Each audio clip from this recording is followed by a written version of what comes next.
அன்பார்ந்த நம்முடைய இளங்குருமடத்தின் அதிபர் தந்தை பெஞ்சமின் அவர்களே, இந்த சேரா மன்றத்தின் இயக்குனர் தந்தை சாலமன் அவர்களே, தந்தை எட்வின் அவர்களே, நம்முடைய டீக்கன் நவீன் அவர்களே, அன்பார்ந்த இளங்குருமட மாணவர்களே, மற்ற மாணவர்களே, முக்கியமாக சேரா மன்றத்திற்காக மிகவும் பாடுபடுகின்ற, ஜெபிக்கின்ற, பொருளுதவி செய்கின்ற, இன்னும் பல்வேறு வகைகளில் தியாகம் செய்கின்ற என்னுடைய பாசமான நம்பிக்கையாளரான சகோதர சகோதரிகளே, உங்கள் எல்லாரையும் இந்த காலை நேரத்தில் பார்ப்பது மிகவும் மகிழ்ச்சி. கிறிஸ்மஸ் விழா நம்ம எல்லாருக்கும் அர்த்தமுள்ள விழா. நாம் யாருமே இந்த பெரு விழாவை குறைத்து மதிப்பிட முடியாது. இன்னும் அதிகமாக ஆண்டவர் தம் அன்பை நமக்காக பிறந்து வெளிப்படுத்தியது போல இந்த அன்பை அருள் பணியாளர்கள் வழியாக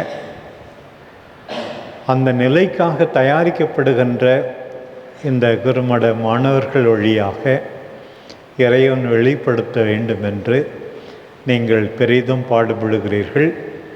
எனவே இயக்குனர் தந்தை சாலமன் அவர்களுக்கும் சேரா மன்ற உடனுழைப்பாளர்கள் அத்தனை பேருக்கும் என்னுடைய பாராட்டுக்களை தெரிவித்துக் கொள்கிறேன்.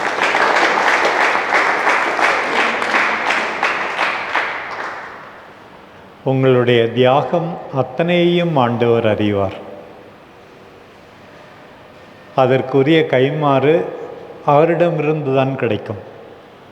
சில நேரத்தில் நான் குறைத்து மதிப்பிடலாம், மற்றவர்கள் அதை பற்றி குறைவாக பேசலாம், கேலி கூட செய்யலாம். ஆனால் நாம் செய்கின்ற ஒவ்வொரு நல்ல காரியமும் ஆண்டவரால் மிகவும் மதிக்கப்படுகிறது என்பதை இன்றைக்கு தெரிந்து கொள்ள அழைக்கிறேன். இங்கே 4 பேர் 5 பேர் இருக்கிறார்கள். குருவாக விருப்பம் தெரிவித்து சில பேர் கல்லூரியில் படிக்கிறார்கள். இங்கே மற்ற நம்பிக்கையாளரான மாணவர்கள் இருக்கிறீர்கள். உங்கள் எல்லாருக்கும் அழைப்பு. இறைவன் விரும்பினால் நீங்கள் அந்த விருப்பத்தோடு ஒத்துழைத்தால் நான் ஏன் சேலம் மறை மாவட்டத்துக்காக அருள் பணியாளராக கூடாது? ஆண்டவருக்கு என்னுடைய வாழ்க்கையை ஏன் முழுமையாக கொடுக்கக்கூடாது என்று மனமோந்து வரும்படியாகவும் இந்த மற்ற மாணவர்களுக்கு இந்த நேரத்தில் ஆயர் என்கிற முறையில் அழைப்பு விடுக்கிறேன். இந்த கிறிஸ்மஸ் சமயத்தில் எவ்வளோ நல்ல செய்தி இருக்குது. அதில் முக்கியமாக கிறிஸ்மஸ் திருப்பலியில் வாசிக்கப்படுகின்ற ஒரு அருமையான வாசகம் புனித பவுல் தீத்துவுக்கு எழுதிய திருமுகத்திலிருந்து. அதை நாம் எல்லாரும் இன்றைக்கு எனக்கு மட்டுமல்ல உங்களுக்கும் ஒரு செய்தியாக இறைவன் கொடுப்பதாக நாம் எடுத்துக்கொள்ள வேண்டும். மாந்தர் அனைவருக்கும் கடவுளுடைய அருள் பிரசன்னமாயிருக்கிறது. ஆண்டவருடைய அருள் எனக்கு மட்டுமல்ல உங்களுக்கு மட்டுமல்ல, மாந்தர் அனைவருக்குமே கடவுளுடைய அருள் முக்கியமாக அவருடைய பிறப்பால் பிரசன்னமாயிருக்கிறதாம். பாருங்கள், நம்ம கிறிஸ்மஸ்க்கும் நியூ இயருக்கும் நம்ம சேலம் குழந்தை இயேசு பேராலயத்தில் நிறைய மக்கள், மற்ற நம்பிக்கையை சார்ந்தவர்கள் எல்லாரும் வருகிறார்கள். அதை பார்க்கும்போது இதுதான் எனக்கு ஞாபகம் வருது. எல்லாருக்காகவும் ஆண்டவர் பிறந்திருக்கிறார். அது மக்கள் எல்லாருக்கும் அந்த செய்தியை போய் சேர வேண்டும். எல்லாரும் ஆண்டவருடைய அன்பை புரிந்து கொள்ள வேண்டும்.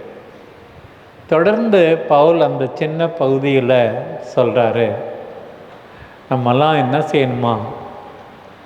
முக்கியமாக 2 சொல்லுகிறார், விட்டொழிக்க வேண்டும் என்று. இந்த உலகத்தில் நிறைய தீமைகள் இருப்பதற்கு காரணம் அந்த இரண்டு தான் நான் நினைக்கிறேன். இறை பற்றின்மை ஒழிக்கப்பட வேண்டும். இரண்டாவது, வேர்ல்ட்லி டிசையர்ஸ், உலகின் மீது இருக்கிற அளவு கடந்த ஆசை, பற்று, அதுவும் ஒழிக்கப்பட வேண்டும். இதுக்காக தான் கிறிஸ்து பிறந்தார் அப்படின்னு சொல்கிறார். எதுக்கு இங்கே கத்தோலிக்க மாணவர்களாகிய நீங்கள் சேர்க்கப்பட்டு படிக்கிறீர்கள் என்றால், நீங்கள் எல்லாரும் சாமியார் ஆகணுன்றது பெரிய ஆசை கிடையாது. இறை பற்றோடு வாழ்ந்து நம்முடைய வாழ்வை நிறைவு செய்ய வேண்டும். இறை பற்று இருந்தால் எல்லா நல்ல குணமும் வரும் அப்படின்னு. இரண்டாவது, இன்னைக்கு எவ்வளோ தீமைகளுக்கு காரணம் நுகர்வு கலாச்சாரம், புலனின்ப கொள்கை, கன்சியூமரிசம். அதுதான் பவுல் சொல்றார், இறை பற்றின்மை மட்டுமல்ல, உலக ஆசை ஒழிக்கப்பட வேண்டும். அநீதியான ஆசை, வெற்றி, பணம், பொருட்கள், இதுதான் முக்கியம் என்று மனிதனுடைய மனப்பாங்கு மாற வேண்டும். அதற்காகத்தான் ஆண்டவர் பிறந்தார் என்று சொல்லுகிறார். ரொம்ப இன்னைக்கெல்லாம் காலையெல்லாம் அதுதான் வாசித்தேன். நேற்று மதை பற்றி தான் நான் தியானித்து கொண்டிருந்தேன். இதுதான் இன்றைக்கு தொடர்ந்து சொல்லுகிறார். நம்ம எல்லாருக்கும் என்ன வேணுமா? பக்தி வேண்டும், நேர்மை வேண்டும். நம்ம எல்லாரும் நேர்மையோடு வாழ வேண்டும், பக்தியோடு வாழ வேண்டும். அதுதான் கடவுளுடைய ஆசை. இன்னும் தொடர்ந்து சொல்லுகிறார், நற்செயல்களில் ஆர்வம் உள்ள மக்களாக நாம் மாற வேண்டும்.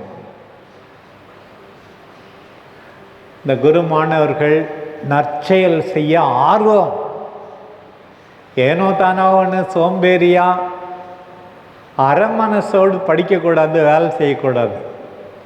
நற்செயல்களில் ஆர்வம் உள்ள மக்கள், நீதியுள்ள மக்கள், கடவுளுக்குரியது கடவுளுக்கு, செசாருக்குரியது செசாருக்கு, அநியாயம் யாருக்கும் செய்யக்கூடாது, அந்த மக்களாக மீண்டுமாக பக்தியுடையவர்களாக நாம் எல்லாரும் வாழ வேண்டும் என்று எதிர்பார்க்கப்படுகிறது. கிறிஸ்மஸ்க்கு இந்த சின்ன கடிதத்தில் இந்த புக்கை பெரட்டும் போதே டீச்சர்ஸ் அப்படியே போயிடுது. ஏன்னா 2 பக்கம்தான் இருக்குது, 2 அதிகாரமும். அவ்வளோதான் தீத்துவுக்கு எழுத அந்த கடிதம். அதில் இப்படி ஒரு அருமையான செய்தி பாருங்கள். நம்ம எல்லாம் ஏன் இப்படி வாழணுமா? ஆண்டவர் வரப்போகிறார். முதல் வருகை நடந்து விட்டது, கடைசி வருகை இருக்கிறது. அவரை மாட்சியோடு வர இருக்கிற அவரை நம்பிக்கையோடு எதிர்நோக்கி அவரை பார்த்து அவரோடு சந்தோஷமாக இருப்பதற்காக நாம் இப்படியெல்லாம் வாழ வேண்டுமா? இந்த செய்தி நம்ம எல்லாருக்கும் நல்ல செய்தியாக இருக்க வேண்டும்.